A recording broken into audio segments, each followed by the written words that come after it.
Thank you. I, Abdi Mohamed Mahamud, do solemnly swear that the evidence that I shall give before this Senate in respect of the matters before the Senate shall be the truth, the whole truth, and nothing but the truth, so help me God. Thank you. So, Mr. Abdi, introduce yourself to the Senate, the place you work, your rank, and how many years you've worked in that institution. Thank you. My name is Abdi Mohamed. I'm the Deputy Chief Executive Officer of the Ethics and Anti-Corruption Commission. I have worked at the Commission since 2005. I started off as a senior investigator. Right now, I'm the Deputy Chief Executive Officer. My main responsibilities are to assist the Chief Executive Officer of the Commission in the day-to-day running of the Commission, among others.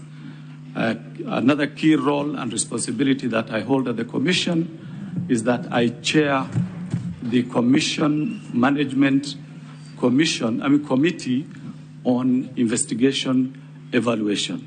Basically, I have been an investigator since 2005 when I joined the Commission. Thank you. Thank you, Mr. Mahamud. You are before the Senate this morning following summonses which were issued to your institution. And in the summonses, the 3 areas were identified. Would you wish to appraise the Senate on those 3 areas which you are to guide the Senate on? Okay. If I may refer to my documents, yes, you can.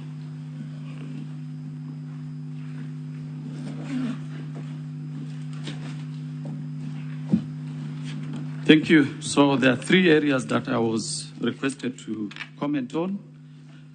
Insecticide nets at the Kenya Medical Supplies Agency, KEMSA. The second issue that I was to comment on is the declaration of gifts and donations received by His Excellency Rigathi Gachagua, the Deputy President, during his tenure of the office to date, pursuant to Section 14(5) of the Leadership and Integrity Act. The third issue that I was to comment on is the declaration of conflict of interest made to the Ethics and Anti-Corruption Commission by His Excellency Rigathi Gachagua, the Deputy President of the Republic of Kenya, to date. So we'll go to the first question, or the first issue, which you are asked to address yourself to. And I wish to refer the witness, Honorable Speaker, to our bundle 8 of our documents.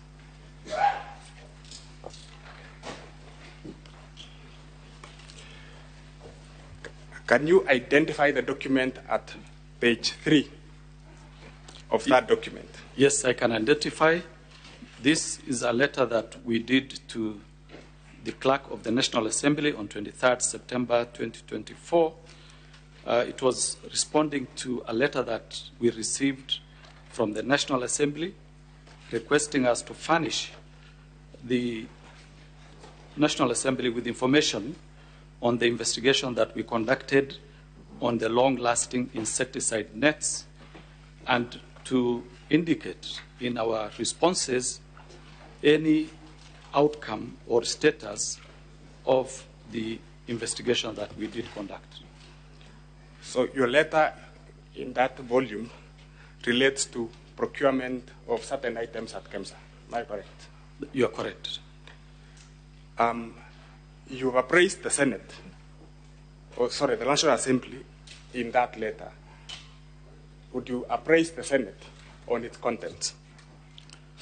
The content is the procurement of long-lasting insecticides by KEMSA.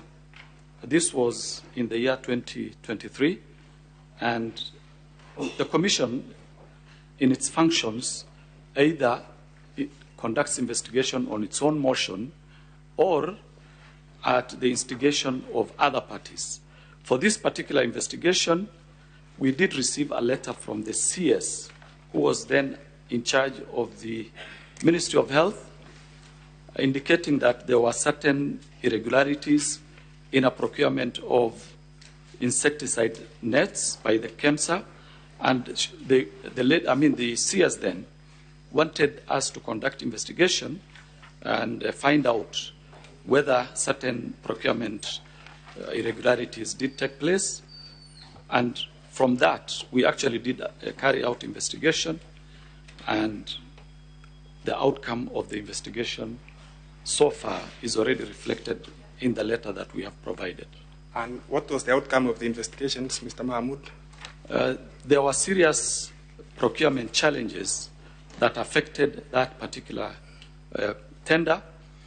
The major one was change of specifications to suit a company called Shobika Impex Limited, which was having which had a local agent by the name Crystal Kenya Limited that had the sole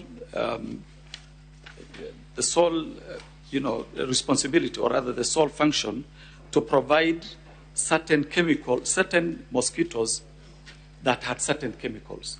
So basically what the investigation concluded is that there are two types of chemicals that were used on these particular nets. If I may read one of them, one is called Synergist Piperolene Butoxide, PBO, long-lasting insecticides nets, while the other one is pyrethroid, long-lasting insecticide nets. So this company had the sole distribution rights on this particular chemical called PPO. And in totality, from the investigation, we realized that the PS at that particular time did write to the CEO of KEMSA, instigating, or rather compelling the CEO of KEMSA to change the specifications so that it can fit the chemical that was to be provided by Shobika Impex Limited, whose local agent was Crystal Kenya Limited. Basically, that was the starting point. The other problem was that there was when the tender was to close on 23rd, the company, this is Shobika Impex Limited, at that particular time wanted to have a bid bond introduced into the documents, into the tender documents. Yet we all know that in procurement, the tender document, the bid bond is supposed to be part of the tender document. They are supposed to be delivered together.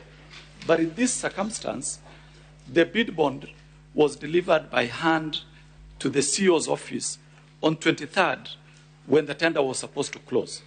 So they had to find a way of extending the period of closure up to 10th of the next month of March, so that that particular bid bond, which had issues, can now be factored in, or rather regularized, and so that this company called Shobika could benefit out of that particular extension. Of course, there are many other issues. Like, we also realized that at the end of the when the tender was discontinued, for example, there is a company called Tianjin Yorkol International Trading Company that was among the bidders that initially bidded for this particular tender. They were disqualified on a fact that they were not authorized by a manufacturer. This company had provided sufficient evidence and proof that they're actually manufacturers. So a company that is a manufacturer was disqualified on the ground that they did not provide authorization from a manufacturer, yet they are actually manufacturers. So those are some of the challenges that the tender had. And at the end of it all, what became of this tender?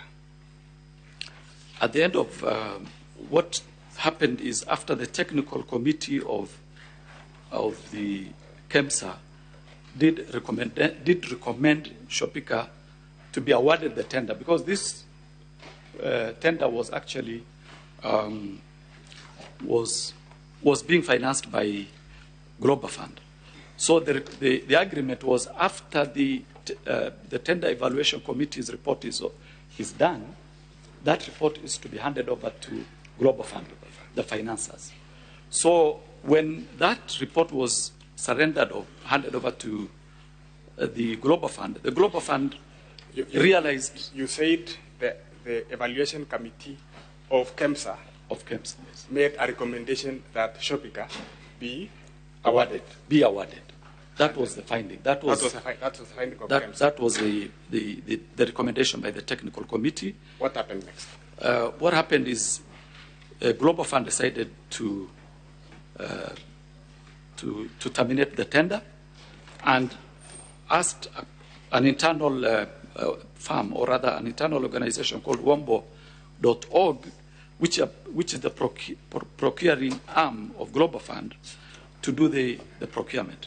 And eventually, one of the companies that were actually disqualified because they were not authorized by a manufacturer ended up winning that tender, together with another firm called A to Z Textile Mills Limited. So those were the eventual winners, but that was after the termination of the recommendation by the technical committee of KEMSA. So, just to clarify to the Senate, a company which had been disqualified by KEMSA ended up being the supplier. That is correct. Following the process which was undertaken by Global Fund. That is correct. Okay. What became of the bid bond?